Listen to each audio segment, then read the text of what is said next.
Good morning, everybody. Thank you for joining me here today. If you will, again, like, share, comment, subscribe, if you will, follow, whatever format you are watching in this morning. And then we will be back in the book of Ephesians in the first chapter, beginning in verse number 18. Paul continues to pray for these folks. He says, having the eyes of your hearts enlightened, that you may know what is the hope to which he has called you, what are the riches of his glorious inheritance in the saints. Paul asks and prays that these folks would have the eyes of their hearts to be opened or to be enlightened. And the reason for that is, he says, I want you to know the hope that he has called you. I want you to have the hope that you might experience the wealth, the glorious inheritance, what it means to be a child of God, that you have been brought into his family, that now you went from being spiritually destitute, spiritually broke, spiritually bankrupt, to being a wealthy spiritual person, that we're not poor, we're not spiritually poor when we are in God's family. Back in verse 3, he talked about every spiritual blessing. It's already been deposited. It's been set aside for us. And because we have that hope that he has called us for. I was looking the other day.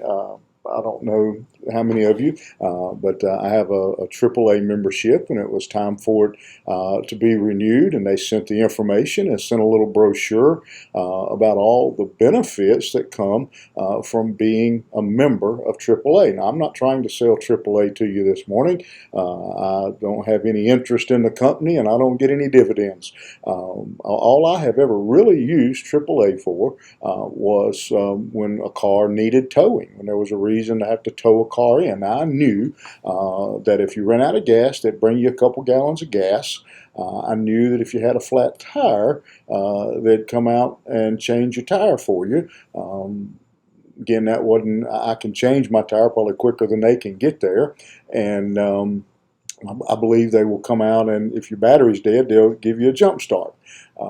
That's kind of my limit of knowing really what my membership involves. But as I read that brochure, there's quite a few benefits that I've never taken advantage of. And I've been a member for a number of years. I've always honestly felt like I got my money's worth.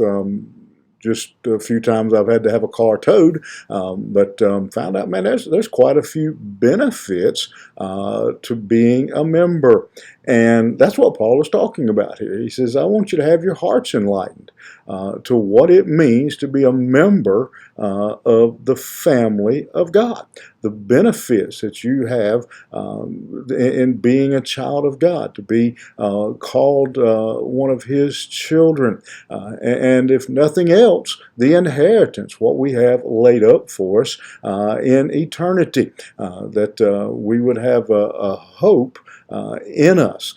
You may know what the hope is that he's called you, that glorious inheritance, what is laid up for the child of God. Eyes have not seen, we cannot even begin to imagine the inheritance that we have in Jesus Christ. And today my prayer is that you will have your heart enlightened, that you'll begin to just fully grasp and to take in just how great a blessing it is to be called a child of God. Hope you think about that today. Have a good one. We'll see you here tomorrow morning.